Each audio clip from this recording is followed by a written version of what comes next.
Global science IQ में आप सभी लोगों का मैं हार्दिक स्वागत करती हूँ। इसी के साथ साथ आप सभी लोगों को गुड इवनिंग। तो जैसा कि आप सभी लोगों ने थंबनेल में देख ही लिया होगा, मैं दिशा यादव आज आपके लिए रेडॉक्स चैप्टर का पार्ट नंबर 2 लेकर के आई हूँ, जिसमें आज हम आपको ऑक्सीकरण अपचयन की पुरानी अवधारणाओं के बारे में जानकारी देने वाली हूँ। आज की क्लास थंबनेल पर लिखे हुए सभी एग्जाम के लिए बहुत ही इम्पोर्टेंट एंड कीमती क्लास है। साथ ही साथ हम आपको ये भी बता देते हैं कि पार्ट नंबर 1 यदि अभी तक आपने नहीं देखा तो सबसे पहले पार्ट नंबर 1 को देख लीजिए। आज की क्लास को यहीं पर स्किप कर दीजिए, पहले आप पार्ट नंबर 1 को कंप्लीट कर लें, उसके बाद पार्ट नंबर 2 पर आए। हमने आपको पार्ट नंबर 1 में ऑक्सीकरण और अपचयन के बारे में जो भी जानकारी दी वो सभी हमारी आधुनिक अवधारणाओं के तौर पर थी। ठीक है, हमने आपको ऑक्सीकरण अपचयन की आधुनिक अवधारणाएं फर्स्ट पार्ट में पढ़ाई, जबकि सेकंड पार्ट में हम इनकी पुरानी अवधारणाओं के बारे में जानकारी देने वाले हैं। आपका क्वेश्चन ये भी उठ रहा होगा कि पहले पुरानी अवधारणाओं को पढ़ाना चाहिए था, क्योंकि पुरानी अवधारणाएं पहले आई, उसके बाद हमको आधुनिक अवधारणाएं पढ़ानी चाहिए थी। लेकिन इसका ऐसा क्या रीजन रहा होगा जिससे हमने आपको आधुनिक अवधारणाएं पहले पढ़ाई ऑक्सीकरण और अपचयन की, जबकि पुरानी अवधारणाएं बाद में पढ़ा रही हैं? इसका क्या रीजन है आपको वीडियो को बीच में पता चलेगा, तो आप हमारे साथ वीडियो को कंप्लीट देख लीजिएगा, जिससे आपके मन में उठ रहे सवाल सॉल्व हो जाए। ठीक है, तो अच्छे से अपने डाउट्स को यदि क्लियर करना चाहते हो तो हमेशा वीडियो को कंप्लीट देखा करें। कुछ ऐसी भी चीजें होती है जो थंबनेल पर नहीं लिखी जाती हैं, लेकिन वीडियो के बीच में बता दी जाती है, क्योंकि थंबनेल पर कितना लिखा जा सकता है, हद से हद उसमें ज्यादा से ज्यादा मेन चीज लिखी जा सकती है। सभी चीजों को थंबनेल पर नहीं लिखा जा सकता, क्योंकि जगह वहां बहुत थोड़ी होती है। एक इमेज में कितनी जगह हो सकती है आप समझ सकते हैं, और बहुत कुछ होता है जो वीडियो को कंप्लीट देखने के बाद ही पता चलता है। तो हमेशा वीडियो को कंप्लीट देखा करें, ऐसा नहीं कि आगे देखा पीछे देखा बीच में गैप कर दिया, इससे आप अपना खुद का नुकसान करते हैं। तो हमेशा वीडियो को कंप्लीट देखा करें। वीडियो अच्छी लगती रहे तो प्लीज इसे लाइक एंड दोस्तों के साथ शेयर करना बिल्कुल भी ना भूलें। चैनल पर न्यू हो तो प्लीज इसे एक बार सब्सक्राइब करके बेल आइकन को प्रेस ऑल पर क्लिक जरूर कर लें, जिससे हमारे रेडॉक्स के अन्य आने वाले पार्ट के नोटिफिकेशन आपके पास सबसे पहले पहुंच सके। चलिए अब हम बात करते हैं आज की शानदार क्लास पर।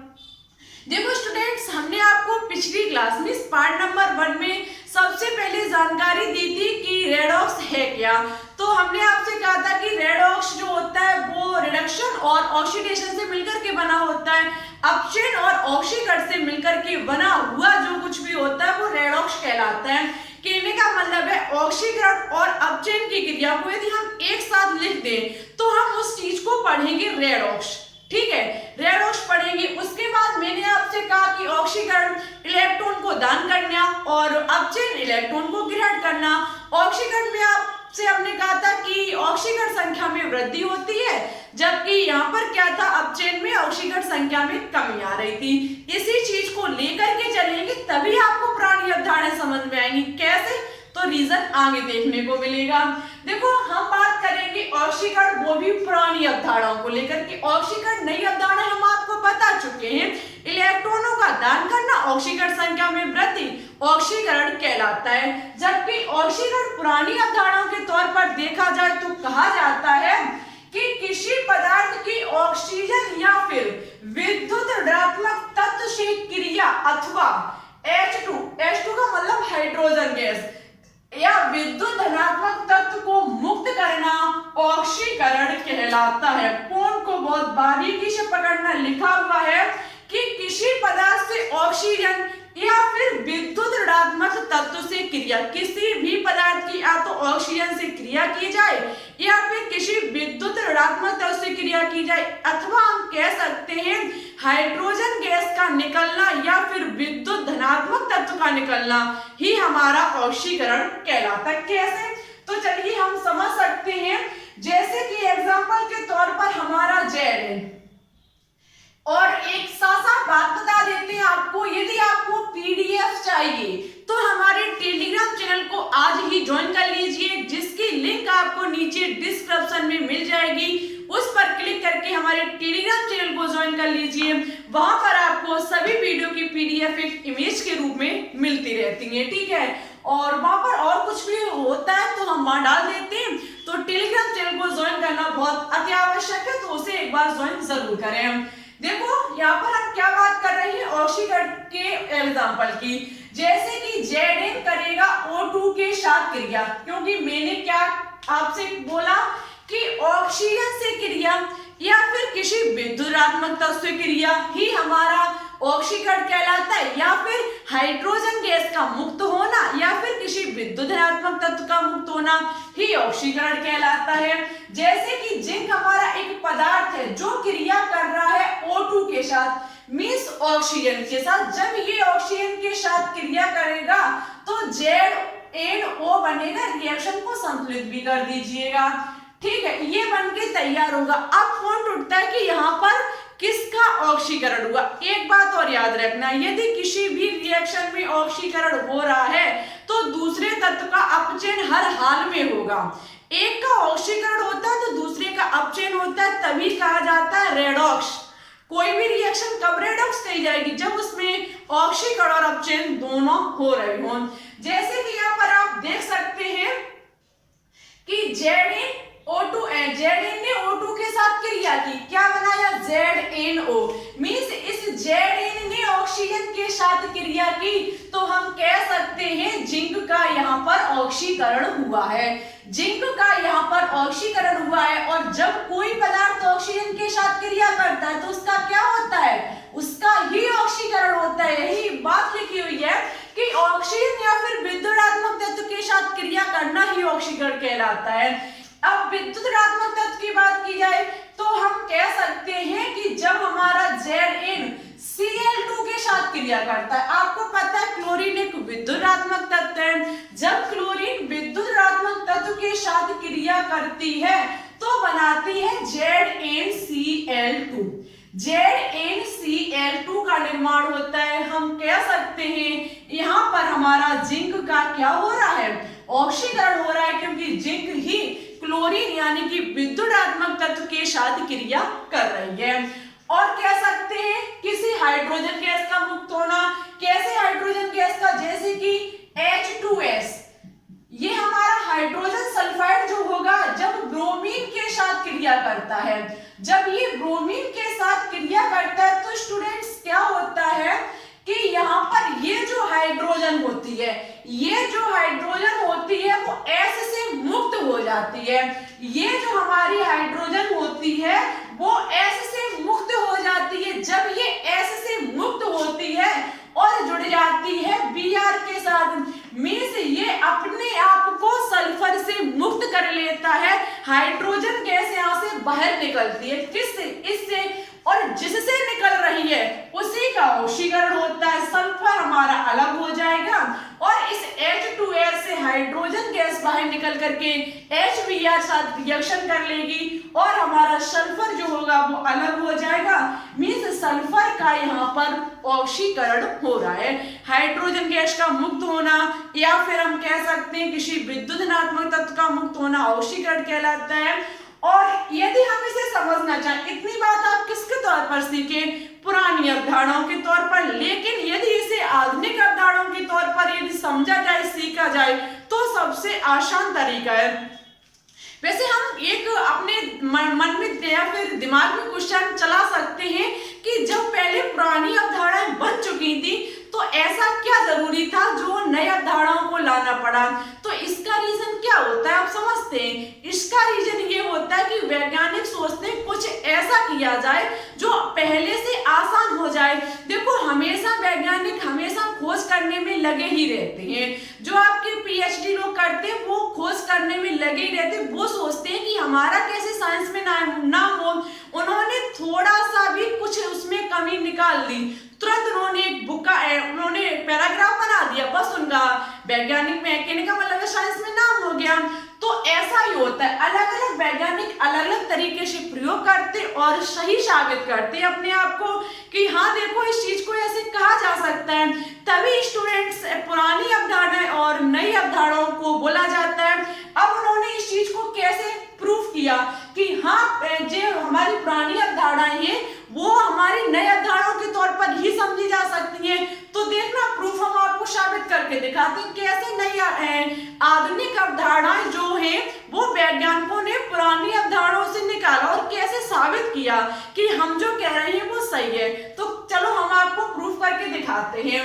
जैसे वैज्ञानिक तो नहीं है लेकिन हम आपको कोशिश करेंगे उस तरीके से समझाने की कि उन्होंने क्या सोचा होगा तब इस चीज को उतारा होगा।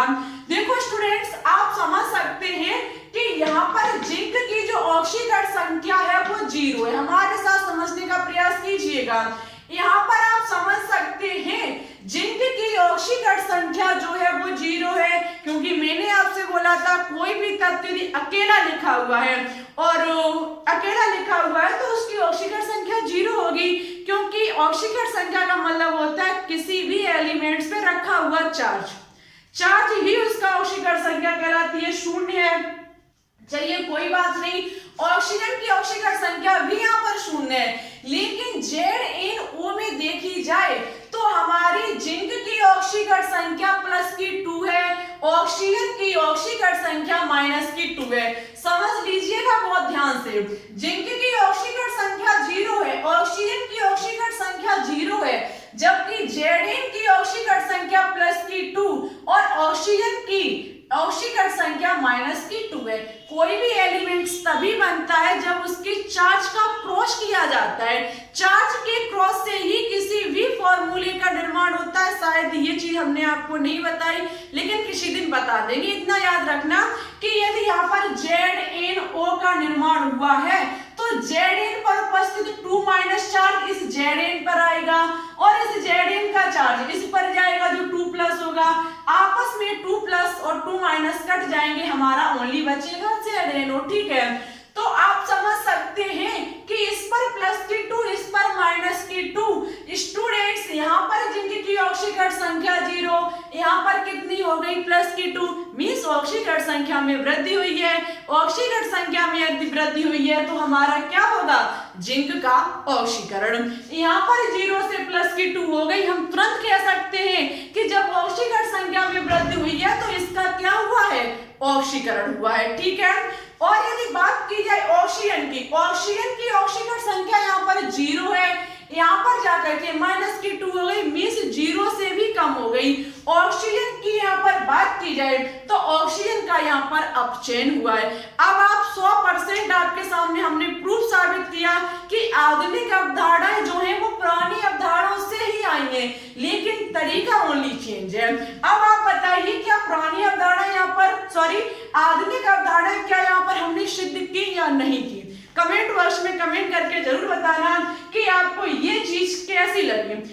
एक वैज्ञानिक ने क्या सोचा होगा तब आधुनिक अवधारणाएं आई होंगी, उस चीज को हमने आपके तक पहुंचाने की कोशिश की है। उन्होंने सोचा होगा कि यदि यहाँ से उन्होंने पुरानी अवधारणाओं को देखा होगा और सोचा होगा कि यहाँ पर Zn 0, यहाँ पर भी 0, यहाँ जाकर के वृद्धि हुई, उन्होंने तुरंत आधुनिक अवधारणाओं का निर्माण किया और इससे उन्होंने हमारी ऑक्सीकरण और अपचयन के बारे में जानकारी दी। ठीक है, तो अब आप बता दीजिएगा कि और आधुनिक अवधारणाएं सही है या फिर पुरानी अवधारणाएं सही? हमारे हिसाब से माना जाए तो हमें आधुनिक अवधारणाओं से ज्यादा कुछ सीखने को मिलता है, क्योंकि देख लीजिए पुरानी अवधारणाएं भी आधुनिक अवधारणाओं से हमने सीख ली।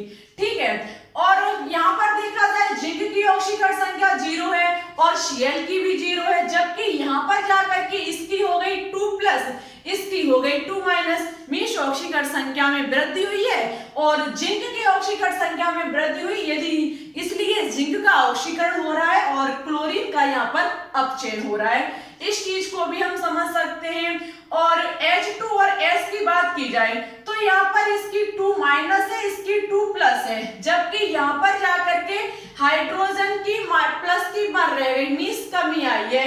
हाइड्रोजन का यहाँ पर क्या हुआ है, हाइड्रोजन का यहाँ पर अपचयन हुआ है। सल्फर की यहाँ पर -2 थी, -2 से 0 हो गई जाकर के, तो सल्फर का यहाँ पर ऑक्सीकरण हुआ है। ठीक है, मुझे उम्मीद है इतनी बात आपको अच्छे से समझ में आई होगी। किसी भी प्रकार का मन में डाउट हो तो प्लीज कमेंट बॉक्स में लिख दीजिएगा। हम आपको नेक्स्ट क्लास में समझाने की पूरी कोशिश करेंगे।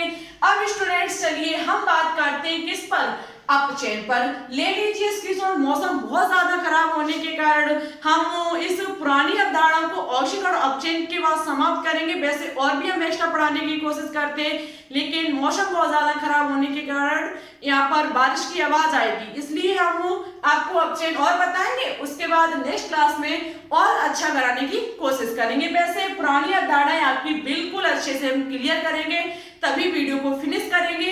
तो ले लीजिए स्क्रीनशॉट, बात करते हैं आगे। चलिए तो अब हम बात करेंगे अपचयन पर। ठीक है, आपने अभी सीखा ऑक्सीडेशन, अब आप सीखोगे रिडक्शन, वो भी किसके आधार पर, पुरानी अवधारणाओं के आधार पर।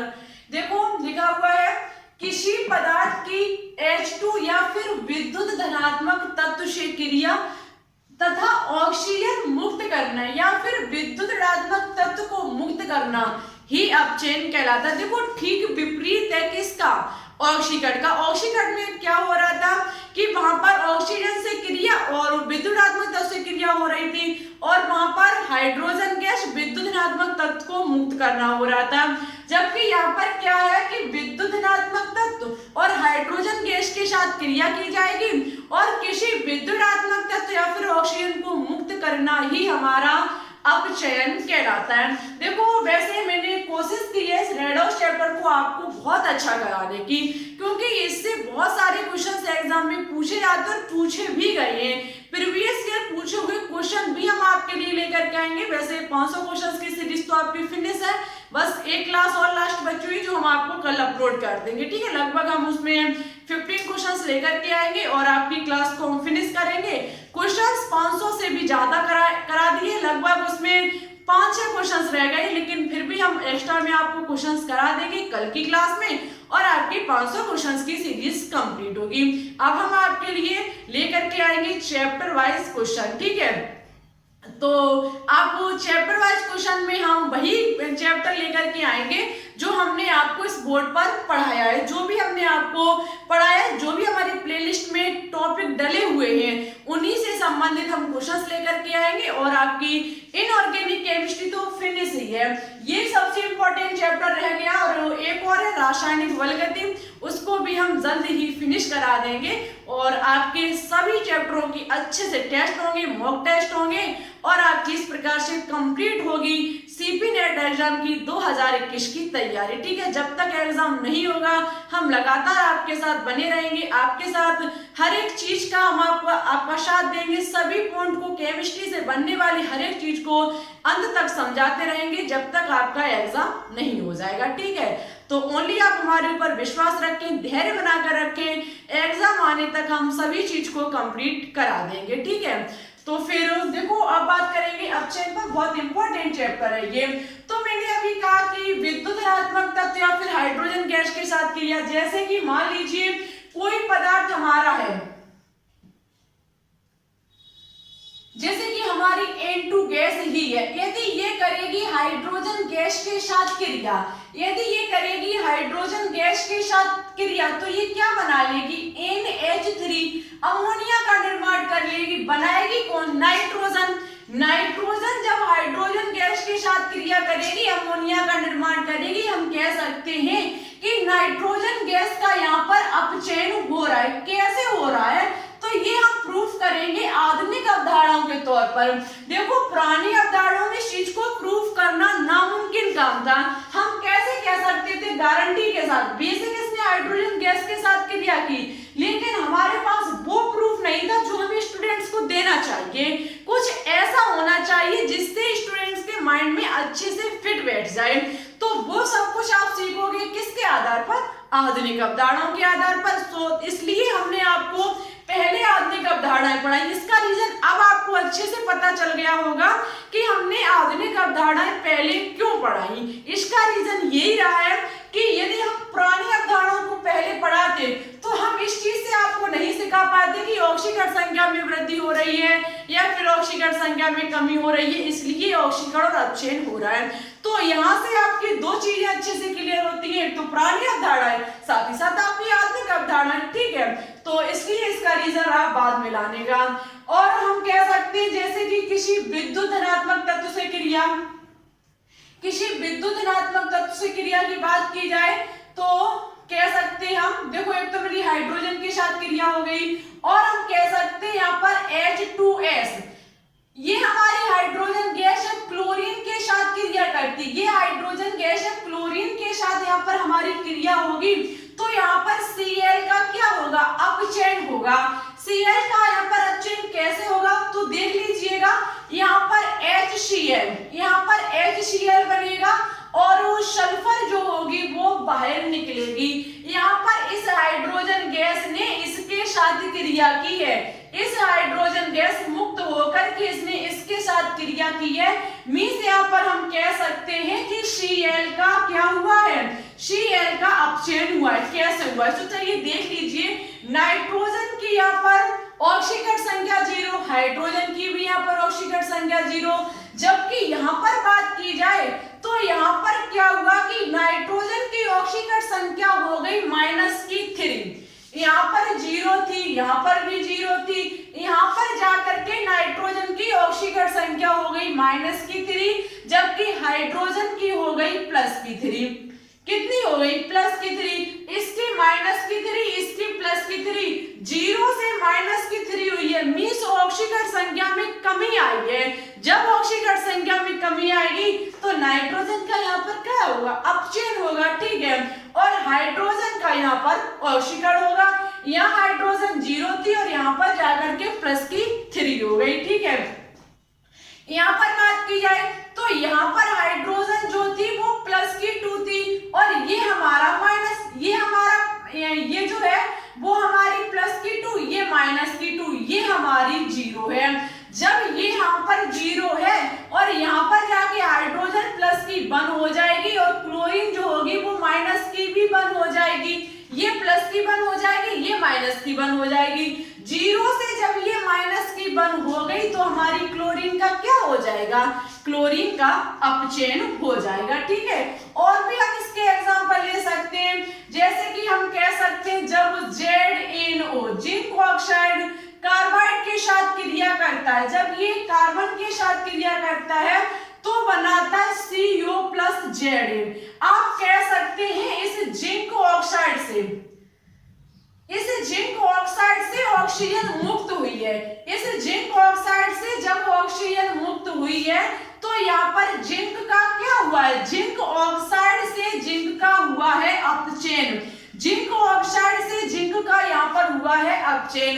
कैसे हुआ है तो यहाँ पर जिंक जो था वो हमारा था -2, नहीं यहाँ पर सॉरी जिंक का नहीं होगा, एक बार समझने की कोशिश कीजिए। यहाँ पर जिंक जो होगा वो +2 होगा, ये -2 होगा, ऑक्सीजन हमारी -2 होगी और ये जो होगा वो हमारा +2 होगा, ठीक है। उसके बाद ये +2 से यहाँ पर क्या हो गई 0, यस जिंक का ही होगा। +2 से जब हमारी जिंक यहाँ पर 0 हो गई तो जिंक का अपचयन होगा, ठीक है। और यहाँ से ये ऑक्सीजन मुक्त होकर के किस में कनेक्ट हो रही है, जाकर के कार्बन के साथ कार्बन मोनोऑक्साइड बना रही है। जब कार्बन मुक्त होती है तो हमारा अपचयन होता है, ठीक है। अब आपको ये चीज अच्छे से समझ में आ चुकी होगी कि पुरानी अवधारणाओं को हम आधुनिक अवधारणाओं के तौर पर कैसे समझ सकते हैं। मुझे उम्मीद है कि आपको ये चीज बहुत ही अच्छे से क्लियर हुई होगी। मन में किसी भी प्रकार का डाउट हो, कहीं भी आपको किसी भी प्रकार का डाउट लगे, तुरंत कमेंट बॉक्स में लिख दीजिएगा, हम आपको नेक्स्ट क्लास में समझाने की पूरी कोशिश करेंगे। अब आपको आज के कमेंट बॉक्स में कमेंट करके आधुनिक अवधारणाओं के तौर पर आपको ऑक्सीकरण और अपचयन के बारे में जो कुछ भी पता हो तुरंत कमेंट बॉक्स में कमेंट करके आज आपको बतानी होगी। जो स्टूडेंट्स अच्छे से बताएंगे, बहुत ही अच्छे से बताएंगे, उनका हम नेक्स्ट क्लास में नाम जरूर लेकर के आएंगे, सम्मान आपका करेंगे। देखो, और साथ ही साथ जो पिछली क्लास में हमने होमवर्क में दिया था, सच बता रहे हैं मुझे बहुत अच्छा लगा, इतने सारे स्टूडेंट्स ने पहली बार कमेंट किए। मुझे बहुत अच्छा लगा जब इतने सारे स्टूडेंट्स ने पिछली क्लास पार्ट नंबर 1 में हमारे द्वारा दिए गए क्वेश्चन का आंसर दिया। सभी का हम नाम लेते हैं। देखो, फर्स्ट है रुहिराज, सबसे पहले रुहिराज ने दिया, उसके बाद महेंद्र यादव ने, उसके बाद दिया है इमरान अहमद ने, उसके बाद हिमांशी ने, उसके बाद सोनम शिवहारे, निधि पाल, रोहित कनौजिया, अंजू कुशवाहा और अर्जुन वर्मा पैथोलॉजी। लगभग 10 स्टूडेंट्स ने यहाँ पर कमेंट किए। Very very thank you and आप लोगों को बहुत ज्यादा धन्यवाद हमारी तरफ से, और आपका मां सरस्वती का आशीर्वाद आपके सर पर हमेशा बना रहे। हम यही प्रार्थना करते हैं मां सरस्वती से कि आपका सिलेक्शन जरूर हो, और आप ओनली इसी प्रकार से हमारे चैनल से तैयारी करते रहिए, बुक से हमेशा पढ़ते रहिए। आप 2000 में जरूर डॉक्टर बनेंगे। ओनली मन लगा करके तैयारी कीजिए, और इसी प्रकार से यदि आप लोग आंसर दोगे तो मुझे सच में बहुत अच्छा लगेगा। आज की क्लास डालने का मेरा मूड नहीं था, क्यों? क्योंकि मौसम बहुत ज्यादा खराब था। मौसम खराब होने के कारण हम क्लास मिस करना चाहते थे, क्योंकि मैंने सोचा अब आ जाएगी, लेकिन कुछ मौसम खुला, मैंने तुरंत यहाँ पर आए और हमने क्लास अपना काम छोड़ करके हम बोर्ड पर आए। मैंने सोचा कि पिछली क्लास बच्चों ने बहुत ज्यादा सपोर्ट किया तो रेगुलर डाली जाए जिससे कि उनकी अच्छी तैयारी हो जाए। ठीक है, तो जब हम आपके लिए इतना करते हैं तो आपका भी फर्ज बनता है हमारा साथ अंत तक देने का। तो ज्यादा से ज्यादा ओनली आपसे हाथ जोड़ करके रिक्वेस्ट है कि वीडियो को ज्यादा से ज्यादा अपने दोस्तों के साथ शेयर करें, अच्छी लगे तो लाइक करें, चैनल पर न्यू हो तो प्लीज इसे एक बार सब्सक्राइब करके बेल आइकन को प्रेस ऑल पर क्लिक कर ले। हम आपसे प्रॉमिस करते हैं कि रेडॉक्स चैप्टर को हम इतना सरल बना देंगे कि एग्जाम में यदि इससे एक भी क्वेश्चन फंसेगा तो आप उसे चुटकियों में सॉल्व करके आएंगे। सेकंड तब लगेगी जब आप क्वेश्चन का आंसर दे देंगे। हम आपसे प्रॉमिस करते हैं अच्छे से कराने की कोशिश करेंगे, और इससे बनने वाले हर एक पॉइंट को आपके तक पहुंचाने की पूरी कोशिश करेंगे। तो ओनली साथ बनाए रखना अपना मेरे साथ अंत तक, और ऑक्सीकट अपचेन के बारे में जरूर बताना और सच बताना क्लास कैसी लगी। ठीक है, आपको इस प्रकार से कभी आपने पुरानी अवधारणाओं को पढ़ा, आधुनिक अवधारणाओं को लेकर के कभी आपने पुरानी अवधारणाओं को पढ़ा, ये कमेंट बॉक्स में कमेंट करके जरूर बताएं। पुरानी अवधारणाओं का रीजन ये है कि आपको आगे चल करके ये चीज बहुत इंपॉर्टेंट होगी। यहाँ से आप संतुलित रासायनिक समीकरण सीखेंगे, रेडॉक्स सीखेंगे, इसलिए मुझे इसे यहाँ पर लाना पड़ा। ठीक है, तो जरूर बताएं। तो फिर ठीक है, चलते हैं, और आप सभी लोगों अपने ख्याल रखना, अच्छे से अपनी स्टडी करना, और फिर मिलेंगे एक पार्ट नंबर 3 में एक नई एनर्जी के साथ। Thanks for watching this video. जय हिंद, जय भारत, ऑल द बेस्ट।